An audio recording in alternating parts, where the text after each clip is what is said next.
What's up, everybody? Welcome to the Make an Impact podcast with real stories, real people, and real impact. My name is Stephen Turnbull. I'm an entrepreneur, husband, father, on a mission to empower individuals to share their stories so they make an impact on you. Man, am I excited for you to listen to this episode this week. We have Scott Grates on. If I told you who Scott Grates is, we'd be here all day. You're going to learn about it in the episode. He's also an insurance agency owner like myself, and he's made a great impact on my life and our short relationship of just about over a year. A fantastic podcaster. We get into his journey. We get into where he thought he was going to start in his working career and where he's ended up. And it's overall just an inspiring, amazing conversation.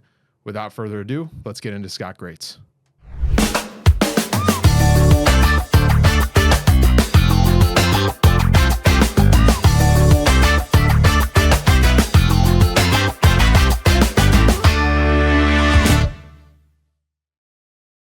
What's up, everybody? Welcome back to the Make an Impact podcast. We have a very special guest today, Mr. Scott Grates. How are you, sir? I feel like you say that about everyone. Everybody. Everybody. I could tell you not, but everybody. No, right. I appreciate your I'm honesty. super excited for this. Likewise. Like you mentioned on the way in, top 10 guests. That's right. I'm number 8.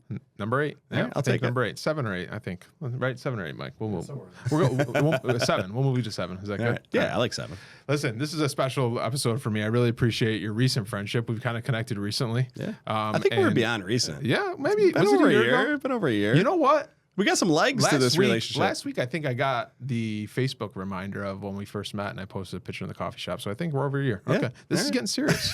This is getting serious.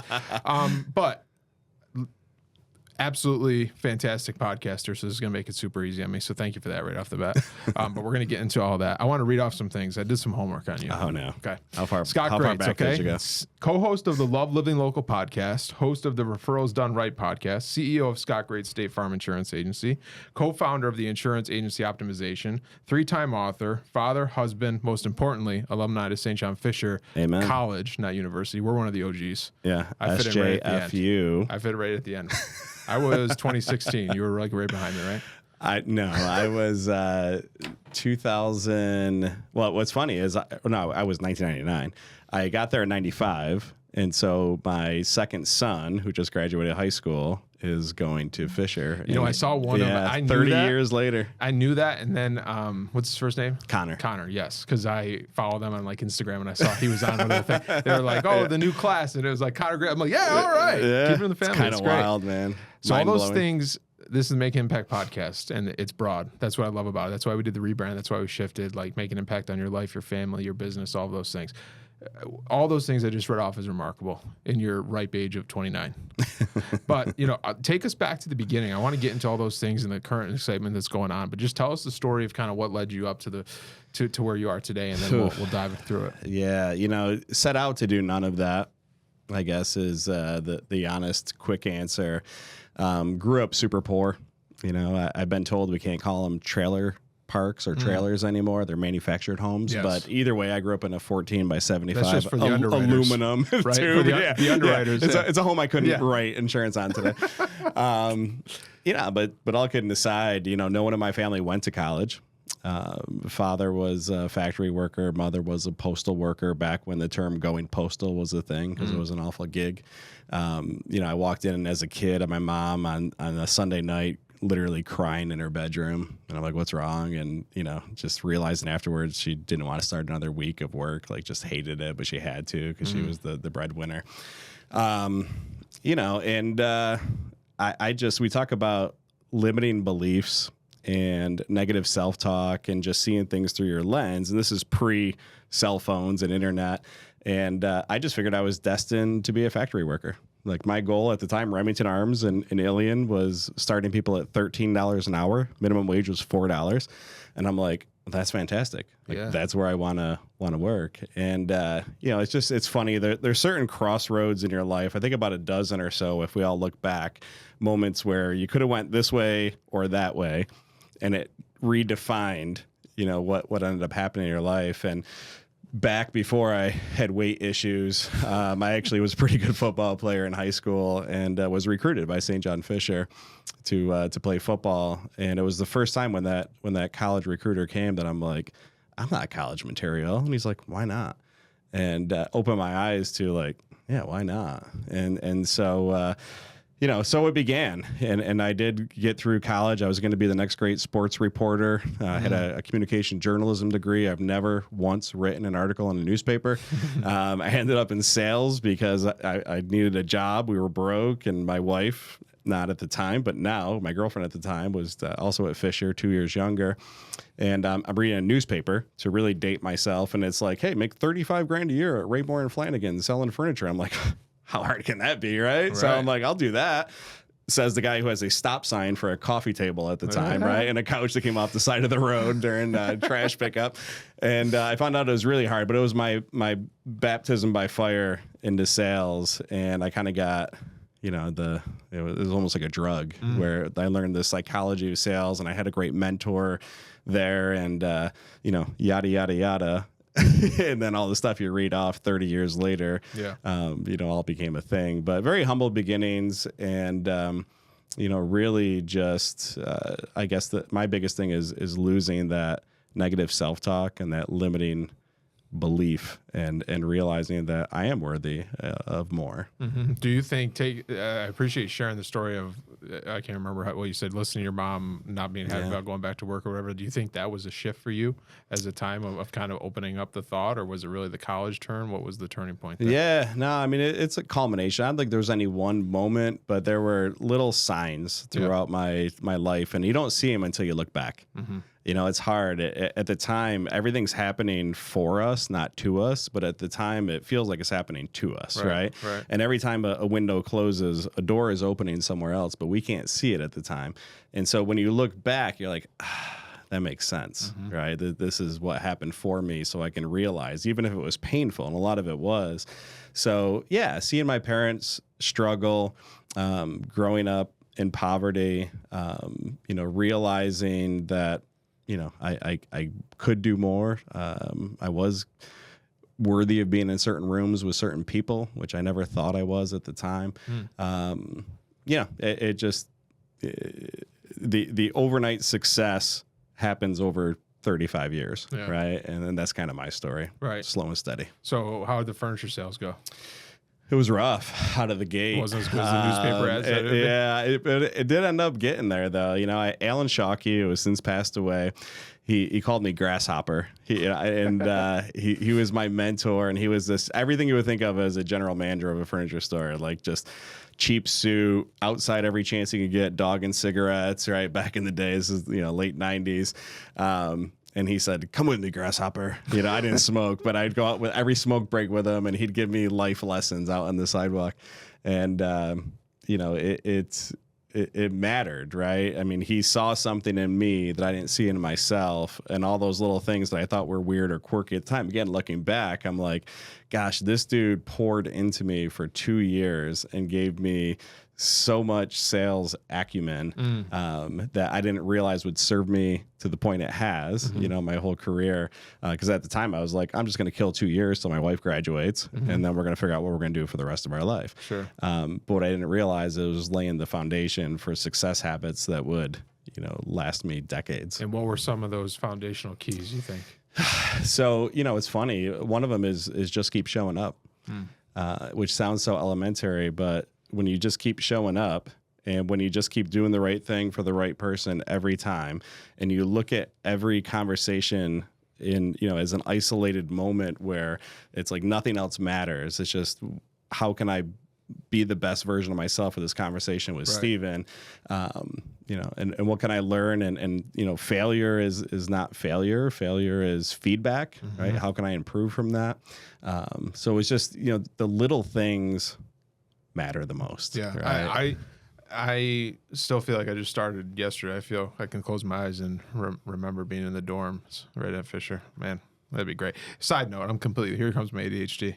I think they need to open up a summer program where alumni can rent out the dorms that they're in for the weekend. How cool would that be? Just go back with your original crew just for a weekend, lock yourself in, bring the Xbox just like the old days. Yeah. Thought life was crazy. Remember that whole part about incriminating? We can't talk about anything that could be illegal trouble. I can't talk about exactly. if we went back today. Although the stuff we did back then is like legal now. So one thing we wouldn't even have to towel the door anymore. Yeah, right. Well, one thing to that point that I was thinking of, like, it's almost been 10 years in my working career, if you will. And I think about it all the time, like in school, and this is not a knock on Fisher or any school in general, but like business school, they like tell you like, oh, the big bad working world. And like, once you get out there, like this, you got to be this way and you got to be that way. And this is how you sell and all that. And to me, when I look back and like you talk about like your experience or your feedback and your failures or your feedback, like it boils down to two things. Do your job and do the right thing. Do those over and over again. Whatever you're in, selling furniture, selling insurance, podcasting, being the delivery guy, whatever it is, if you do your job and do the right thing, the success will come. And I think if that could be just talked about more, you know, in different ways at that level, because you graduate. And even for me, I had a path. I graduated from college on Friday and went and worked in the family agency on Monday. But I still was that fear of like, I'm now becoming an adult. Yeah. I now have responsibilities. I have to pave my own path. I have to do these. I have to do, you know, this. But when you boil it down, like if you just show up, like you said, do your job, do the right thing, everything else falls into place. We overcomplicate what are pretty simple matters. Yeah. You know, and really I think one of the biggest detriments we have is we set long-term goals, which I know sounds counterintuitive to what we're taught in business school. Is like, what's your 30-year plan? Like, how the hell do I know? Like, I've got a 30-day plan. Yeah. You know, I've got a plan for today. Right. And if I can win today, then I can show up tomorrow and fight again. But I think we set our goals too far out. Right. And we lose momentum because we never get there. Yeah. You know, it's just so, even if we have a great day, a great week, a great month, a great year, in relationship to where we want to be, and this is like, you know, health and fitness and investing, it's like, well, yeah, I saved all this money, but I'm nowhere closer to being a millionaire this month. Right. And so we quit on it. Yeah. And so I think if we can just shrink our goals and be like, hey, what do I need to do today, right, to get me closer to my goal for the month? And I guess that's one blessing that I had in sales is I live my entire life in 30-day increments, right? Because on July 31st, I could be a hero or a POS. And then on August 1st, it's a whole new beginning, right? And so there was always this fresh start, reflection, planning period in 30 days. And I think that really served me well accidentally. Yeah. Yeah. I like that you say breaking it up. I talk a lot about it's okay to talk about that end goal. Like you said, what is that vision for you? But you have to back up into it. And like you said, the success over 30 years, like you have to back up into it. What is it going to take me to do these things? And I think oftentimes when you talk about success showing up all these things, everyone overthinks it. You know, like I had a friend, and I hope he watches this, a really close friend of mine. Let's tag him. Yeah, let me call him right out right now. Jonathan? No, his name's not Jonathan. But he's going through changing careers right now, and it's scary. We've all been there and all of that, and changing jobs and all of that. And we were talking on the phone, and during the interview, he, you know, said something along the lines where he asked to negotiate the salary, and then after the call, he was in his own head about like, oh, I shouldn't have said that. They're going to think of me this way. They're going to think of me that way. Fast forward to today. This was last night. Fast forward to today. They called him back, negotiated, offered him the job. He's got the job he wanted. But all night long, I know for a fact he was overthinking these things. And it just, we pivoted there about that. But I was just thinking about that when you were talking about the steps and these things I talk about all the time. And I'm going to butcher this quote, that it's not why is this happening to me, but what is this trying to teach me? I heard that many years ago. And, you know, the things that I went through of leaving the family business and should I do this and should I not? And do I want to start my own agency? And do I want to start my own agency 3 months before I'm married? I had all these friends telling me, just wait until October. Why? Just wait. You know, but why not now? Why not do it? And that overthinking, I think, can be detrimental in some cases. Yeah. Some of our closest friends and family give the worst advice. Most. And that's and they're trying to protect us. Yeah. Right. They're trying to keep us safe. But you tell me, anyone who found fulfillment, happiness, meaningful success that played it safe. Right. And so we take bad advice from good people too often. And, you know, maybe just my dumb luck was I didn't have many people that were trying to protect me. So they weren't, but I see it all the time, you know? And I want you to dive into that because from our previous conversations, I know your story of starting the agency, and we've shared a lot of that because I'm going kind of through that right now. Talk to us about the story of Scott Grates playing it safe, not playing it safe, betting on yourself, and what it's brought to you today. Yeah, you know, what I realized my whole life, again, looking back, is that I was always running from something. And I didn't realize it at the time. But, whenever something got hard, I just shifted gears and went to something else. And for the first time in my life in 2009, when I opened the insurance agency, there was no plan B. It was the first time in my life that happened. And, someone said to me, well, if this doesn't work, what are you going to do next? And I really, like, the question took me back. So I'm like, I never thought about that. Like, it's going to work. It has to work. Like, I've got a wife, 2 kids in diapers. Like, this is it, right? I was coming off of the 2008 financial meltdown. I lost my job with HSBC, not just me, 6,500 people did. And I was all in on this, and there was no plan B. And, again, looking back, it was that moment where it was just, one of those crossroads. And now I do this all the time. When I'm making a decision, I'm like, hey, do you have a plan B for this, or are you all in? And if I have a plan B, I'm like, well, then you're not ready to go all in on this. Right. And so, it defined me. And there's a mental aspect to that too. Huge. When you know you have to figure it out. I've already shared this story on the podcast, I think, but a good friend of mine that started a business, it was a side gig that turned into his full-time gig, and is super successful full-time. And I remember he luckily had a good relationship with his current employer, where they were like, oh, good for you. You're going to want to start your own business, all that. Oh, you're going to go down to 4 days a week with us? Oh, you're going to go down to 3 days? And it kept trickling. And I remember a conversation and telling him, like, at some point you got to be all in. You could be all in. And the only time to figure it out is when you have to figure it out. Right. And there's a difference to your point of, well, plan B's here. So, oh man, the 30-day thing. Oh, this month wasn't that good. So maybe we got plan B versus no. There is no plan B. Yeah. There's a difference. It's a roller coaster when you get the strap over you and it clicks in, and then they're checking it, and you're like, you got the butterflies in your stomach, and you're like, do I really want to do this? I'm scared of heights. I know the roller coaster scare me. And then once that thing starts going, it's like, shit, like there's no going back. Yeah. Right. And then the whole ride, right? It's the perfect metaphor for business. Right. It's, the ups and downs, the peaks and valleys, and it's all scary and it's exciting, and but you can't go back to where you started. Like, you gotta go. Yeah. Yeah, take us back to 2009.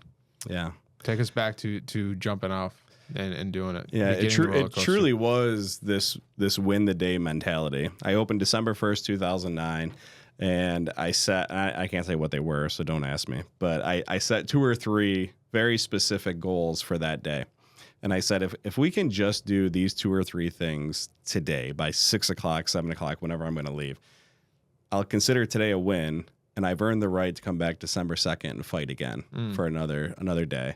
And we set new goals for that day. And when I say we, it was me and 1 employee, right? There was just 2 of us.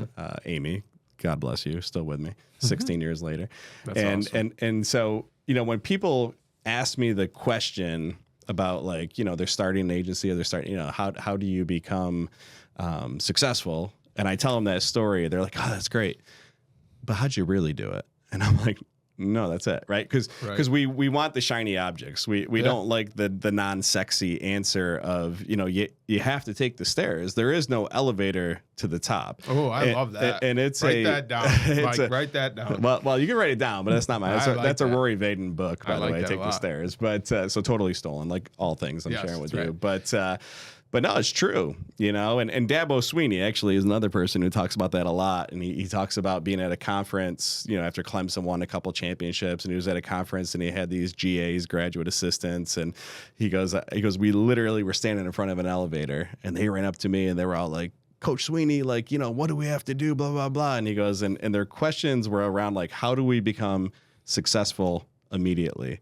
And he goes, I looked at him, he goes, boys, you can't take the elevator. You got to take the stairs. And it's so true, it's not sexy. People don't like the answer. And that's why most people fail in business, is because they're not willing to do the mundane and the painful day after day grind. I talk a lot about grit and faith. I had them stitched into shoes that I wear, Nike shoes. And, grit is showing up every single day and doing the mundane but necessary, the boring stuff that has to be done at a high level to find success. And faith, take the it has to do with religion too, is just believing in something you can't see. And I talk a lot about invisible results. Like when we're doing the gritty stuff day after day and we're not feeling like we're successful, there's invisible results. It's the root system underground. It just hasn't sprung through yet. But when it does, it's going to break through in a big way. But you can't get there unless you have faith to keep going with the grit. And so that's something we talk about a lot, which is, grit and faith. I love that. Was there ever a time you almost quit? Never that I almost quit. I can honestly say that. There's a lot of nights I had doubts. There's a lot of nights I had anxiety still to this day. Sure. I talk about this isn't my 16th year in business. This is my 16th first year in business because we reset every single year. And so, there's not a moment in my life where I can honestly say that I've gone more than a week or two without being like legit scared or anxious about something. And if I go too long without discomfort, I realize that. Yeah. And I need to push myself out of it because now I'm becoming complacent. And so I'm always pushing myself into things that just aren't comfortable for me. Why do you think that is? I think there's still that kid in the trailer park, back to where we started, that I have something to prove. I have a chip on my shoulder. I'm an underdog. No one believes in me. I want to prove people wrong. Me against the world type thing. And so what's funny is now when I hire, because this is something I get a lot too, my team, like I said, Amy's been with me 16 years. Nicole's been with me 10. Carol's been with me 9. We have a good core group of employees who have stuck because I find people with those characteristics. People who love to compete, hate to lose, chip on their shoulder, something to prove. Every single day, willing to show up and grind it out and get in the trenches and get ugly, and I treat them well, obviously, and they treat me well. But yeah, I mean, I think that's why. I love that you said chip on your shoulder. I'm in a mastermind that's scratch independent agents from across the country, and we meet every 2 weeks. A couple meetings ago, whatever. We were talking about the conversation of having a chip on your shoulder, right? And I think some people are like, oh, you have a chip on your shoulder, like that's unhealthy. That you're always thinking about that. Everybody, to a certain extent, in my opinion, has some form of healthy chip on their shoulder. And I don't know, Mike, it was 3 or 4 episodes ago, the person that we were interviewing just was straight up and was like, I think she almost called him right out by name, to be honest with you. This one person told me once, I'll never succeed, and I'll never forget that. Yep. And I everybody that's probably listening to this has that story. When I was looking to go off on my own and pave my own path and start my own agency, there was a bigger handful of people that were saying, don't do that. Why would you do that? Yep. You're not going to make it. Why would you, versus do it, right? Yeah. And that healthy chip on my shoulder gets me through those days that I don't want to be there, right? We can talk about discipline versus motivation all day long, right? But there's the days where, as a leader, and you can talk about this a lot better than I can 16 years in, as a leader, you have to show up for your people whether you want to or not. And for me, I guess I'm going on a soapbox here. Excuse me for a second. But for me, that healthy chip on the shoulder is what can get you through those times and remind you why you're doing what you're doing for yourself, your family. And I'll end by saying, I tell people all the time, there's a reason the flight attendants tell you to put your mask on before helping others. Yeah. Tell me about that. Yeah, the next step for you is going to be developing those leaders in your team. And yeah, you're 100% right. Like I was in the trenches with them, lead by example, be there. And then the most gratifying part for me now is, I haven't been at the agent. We're filming this on a Thursday. I haven't been there all week physically in the office. I've been in communication with my leaders. I know what's going on, but whatever happens, that's for them to deal with, right? And if they need guidance or consult, like I'm there for them, and I'm looking at metrics and I'm giving the support that they need, but I'm not there, right? And so, do you have that elevator for me? That I can get on that? Oh, I'm sorry. No, man, but that is the cool part about what we do when we talk about scaling, because that's the next step. Right? Everyone is like, well, how do you scale a business? Well, you replace yourself. Yeah. Replace yourself from what? Well, what are the 3 things that you hate doing every single day? Right. Find someone to do those things. Right? What are the things you should be doing but you're not? right? And what's getting in your way? Well, whatever's getting in your way, hire someone to do those things so you can focus on what's wildly important. Yeah. And then it got to the point where in 2017, again, so 8 years into my agency, I had to replace myself. And I'll be fully transparent here. Huge crush to the ego, right? Because I was the guy, name on the door, face on the billboard. Like I'm Scott Grates, the insurance agent. Whoop-de-doo, right? Yeah. But in my head, it was like, this is my baby. Yeah. And you built it. And I built it with help from the team. Sure. But, ultimately in 2017, I had a business coach is like, you're ready to replace yourself. Like give your agency, promote Amy to agency manager and let her run that thing. And then you move on to being like true CEO. And then, what's next? And so for 3 weeks, greatest 3 weeks of my life, my kids were at a great age. And we flew to Seattle, July of 2017. And we rented a minivan. And we went from Seattle down the coast of Washington, Oregon, through the Redwoods to Napa to San Francisco. Oh, so cool. We spent 3 weeks, and I left out of office, reply saying like, don't bother emailing if you need anything. Call the office. Here's the info. And on my cell phone, I said, hey, I'm on a 3-week sabbatical. You can leave a message, but you're not going to hear back from me. Stephen, when I tell you after 3 weeks. Now, this is like grinded out every day for 8 years. After this 3-week period, I had no emails and no one left me a voicemail. And it crushed me. And I'm like, dude, like you're not as important as you thought. But it was also this aha moment where I'm like proud. It took me a minute, right? But I'm proud because she handled it. Yeah. Like she's my leader. She's the agency. My name's on the door, but that's her agency. And it allowed me to go out and find the next agency manager and build it from there. So, when you talk about scaling, the hardest part for a small business owner, especially a solopreneur out of the gate, is to replace yourself.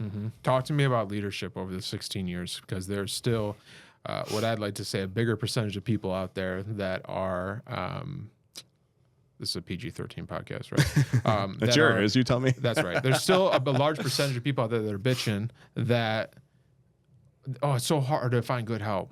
I can't keep good help. I get one person in and 6 weeks later they're gone. Or this person is, you say Amy has been with you for 16 years since you opened the door. Yeah. And now she's your agency manager and all those other people you listed off that have been there. Why is that for the entrepreneur that's listening to this? What do they need to focus on to find that success? Because like you said, you corrected me. I said, well, you built it. You said me and the team. Yeah. And that's everything, right? Yeah. Why? It's funny too. The word team is very strategic and intentional, like most things, right? I don't have employees. They will joke. They buy me for like birthdays and stuff like world's best boss because they know I hate the word boss. Like I don't ever call me a boss. When customers come in and talk about staff, I'm like, staff is an infection. I don't have I have team members. I have team members. Like we're all one team here. Every single person has the same title at my agency. It's CEO. And they're CEO of that desk, right? They build their own business plan. They buy into the vision. They tell me what's important to them, what their goals are going to be. And then I'm just their coach, their cheerleader, their shrink, whatever they need from me. But there's a fundamental difference between, renting a car and owning a car. And my team members don't come in to rent the car. They come in to own the car. Like they own that desk. They own the numbers. I know what's important to them. It's not just what do you want to make? It's why do you want to make it? What are you going to buy with it? What are you going to do with it? Right? How will that fundamentally change you and your family? And then I'm going to work my ass off to get them to where they want to be. So the first thing is, to be unclear is unkind. So you have to have total clarity and transparency around what they're coming in to do, what the objectives and the goals are, and then hiring the right people. And then, your job being to get them to where they want to be, but they need to own it. And it's no different. You're going to find out, man. You just had a baby. It's no different than being a parent, like all three of my kids, I'm like, what do you want to do? It's not what mom and dad want you to do. What do you want to do? Why is that important to you? How can we support you? And when they screw up, and they will, right? And I have these conversations with my team, I'm like, I'm not mad. I'm just disappointed because I know you can do better, right? And let's talk about it. Let's rework this and let's come up with a new plan. So, I just think the finding the right people, clarity, ownership of the role, supporting them. We celebrate together, like Amy and Nicole, my two agency managers. We're going on to Nashville for a leadership conference in August. Love Nashville. Yeah, and we'll probably find a little fun down there, but we are going to work too. We do have this work hard, play hard mentality. We run on a 12-week year, so the 13th week of the quarter, we go out and do some sort of team building exercise. We're family, like this weekend, Bridget in my office, her sons just graduated, and I'll be at the graduation party, and just, Amy's kids are like my kids, and it's just, it truly is a family. So pivoting a minute here, when we first started, when I asked you to introduce yourself, you said, I thought I was gonna be a factory worker, $13 an hour. Yeah. And then I read off all these amazing lists of accomplishments. Right, the amazing podcast, the writing 3 books, the great agency, all these things. Tell us, in the best way, the first way that you can think to reply to this, like, why and how did all of that happen? Legacy. It's through writing. One of the greatest. I quote so many people, right? So like, take the stairs isn't mine. That's Rory Vaden. And I have all these missions and mantras, right? But what a Scott Grates original is we have limited years to live, but we have forever to be remembered. And something that stuck with me that's not mine is that we have 2 deaths: the day we take our last breath, and the last time our name is spoken.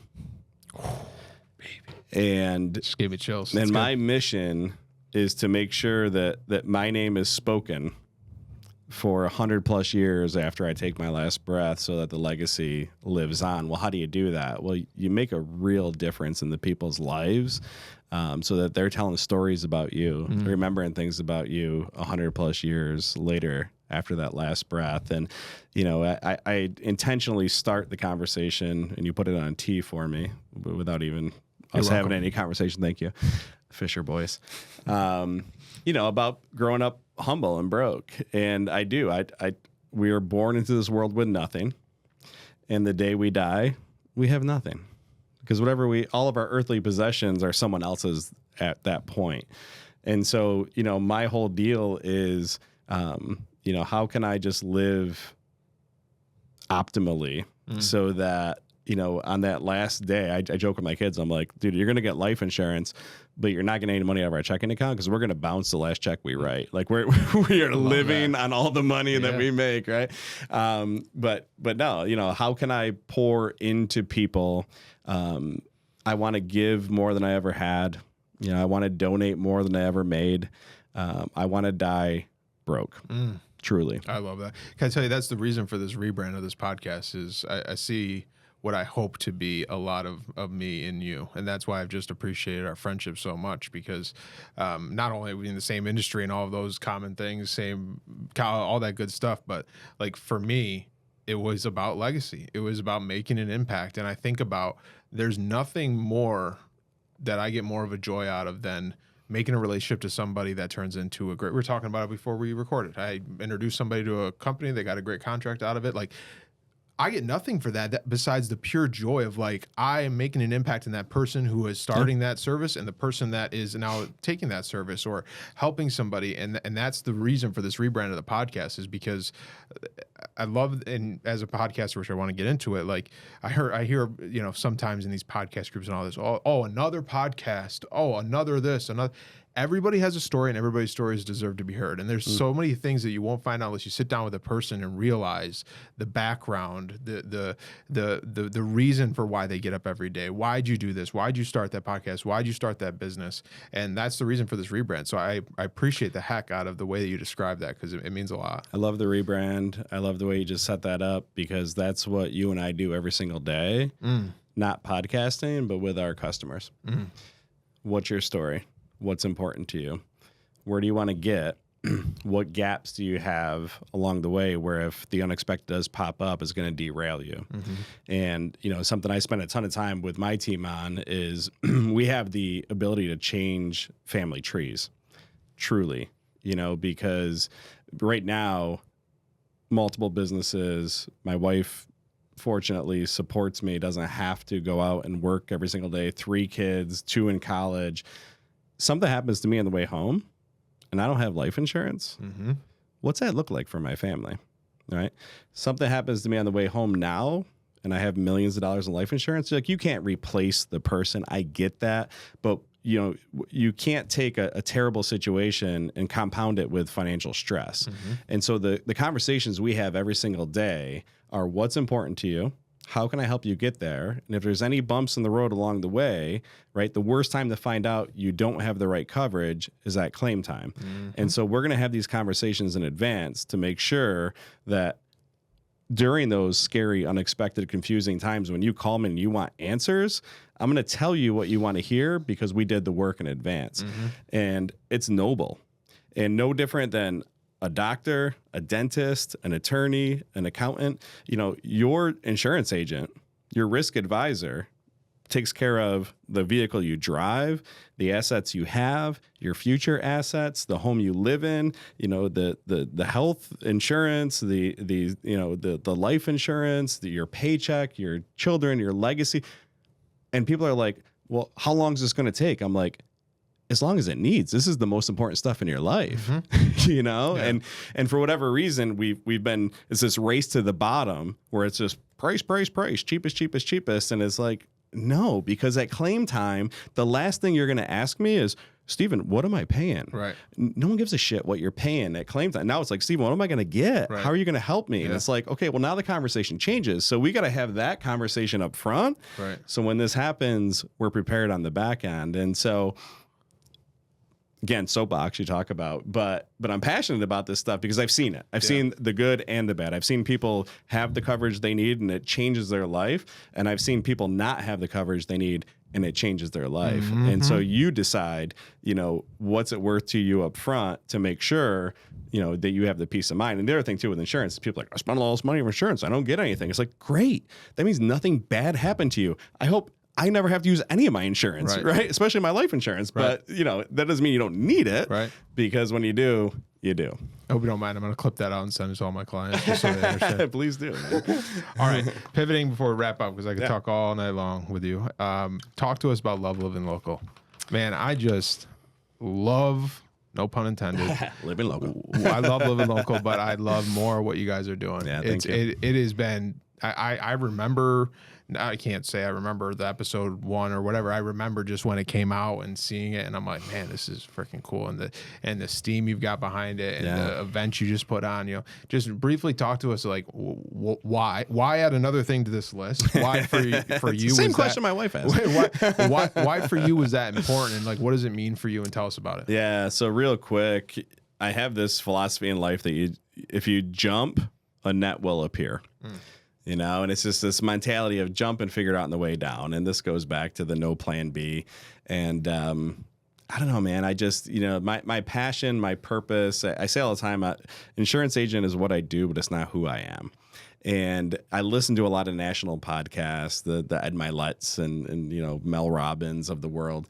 And I'm like, ultimately, there's people right here in central New York, right? I truly love this place. We were born and raised here. We went to school in Rochester. We lived in Virginia. We came back when our first son was born because we wanted to raise our family here. Our parents are still here. And I'm like, for years, I was like, we need to get out. We need to get out. We need to get out. And then I'm like, why? There's just so many good people, good places, just, the winters are rough, but that aside, I just said, what if we shine a spotlight on amazing people doing amazing things right here in our community, and we put it on all the national platforms, right? Apple, Spotify, YouTube, just so that they can be like little mini influencers and celebrities, because there's so many people here that have a story to tell, like you were saying. And so, my wife, God bless her, like truly, like she rolls her eyes and takes a deep breath, and she disagrees with me on a lot, but she supports let's go. it. Yeah, she's like, all right. And it was the first time we ever worked together. You know, she's a school teacher. I'm an entrepreneur, and we always said work and you know is separate, right? And we stayed in our lanes. And this is the first time we came together and collaborated on a project, which was really fun because it's a new season for us. Sure. But yeah, that was it. We literally opened up my MacBook and we sat close to each other at the kitchen island, and we just started doing Zoom interviews, and one thing led to another. And now this Labor Day will be 2 years, and we've had north of 10 million views on videos and just So tens cool. of thousands of followers. And, you know, we're talking about, we did a little Love Living Local golf outing to support local charities, and less than 90 days, you know, we sold it out and raised over 11 grand for charities. And it's just become a thing, you know, and it's this, again, servant leadership. Just lead with your heart, do the right thing for the right people, and you won't be wrong. Yeah. We got to wrap this up because we're already over time, but I just couldn't stop there. I really appreciate it. I want to just thank you again for your friendship. Yeah. I mean, some people may be watching this and be like, wait a second, aren't they in the same industry? Aren't they competitors? I'll tell you one thing. Over a year ago, like we talked about, I reached out to Scott on Facebook and said, hey, we got to get together. I'd love to pick your brain. Let's get coffee. And you've been so generous with your time. And even to this day, when we continue to get together, you're like, oh, you got to try, you know, this software. When you're looking to hire people, you don't have to do that for me. Yeah. You know, and you do time and time again. And I really appreciate that. Oh, thanks, man. For anybody that wants to, make sure to tell them where to find the podcast or just follow you around, what's the best place to do that? Before I go there, I just want to say huge difference between, and this was a shift for me, because again, growing up poor, I had this scarcity mindset my whole life. If you have something, that means I can't. And this was the biggest shift that happened in my life when I shifted to an abundance mindset, that there's enough for all of us to have everything we want. And when I stopped competing against people, I said, Stephen, you can't beat me because I'm rooting for you. I want you to win. Right? Because if you win, that doesn't mean I can't. We both can win. And collaboration happens at the top. Competition happens at the bottom. And when I put myself into rooms with people who understood that, the best of the best in any industry, they don't sit around the table and be like, how can I beat this person? They're like, hey, what can I learn from you? And what can you learn from me? And let's get better together. And, you know, so yeah, it's sincere, and I am rooting for you, and I love everything you're doing, and I love the rebrand, and I'm honored. I was number 7 officially, number 7 on the list. We're kicking out 6. Yeah, this was too good. Kicking out 6. My name, scottgrates.com, is the mothership, and then everything from there, you can find the books and the TED Talk and the businesses and the podcast. So, which I got to call you out, because I sent you a picture when I bought the book, Referrals Done Right, that first came out. Okay. And I sent you a picture, and you said, oh, thanks for buying it, but you're doing all the stuff in there or whatever. That book's amazing. Get out of here. It was so good. And that's the thing. We didn't even talk about the books. We'd be here all night long. But all these things, it's so inspiring. You really have been a huge inspiration for me. And again, I appreciate your time. So scottgrates.com. I just cut you off there. Sorry. scottgrates.com. That's all I have. That's where everything is. I have nothing left to say. Everybody, thank you very much for watching this episode of the Making an Impact podcast. Until next time, go out there, lead with purpose, make an impact in someone's life today, even if that's your own. My name's Stephen Turnbull. We'll see you next week. Take care.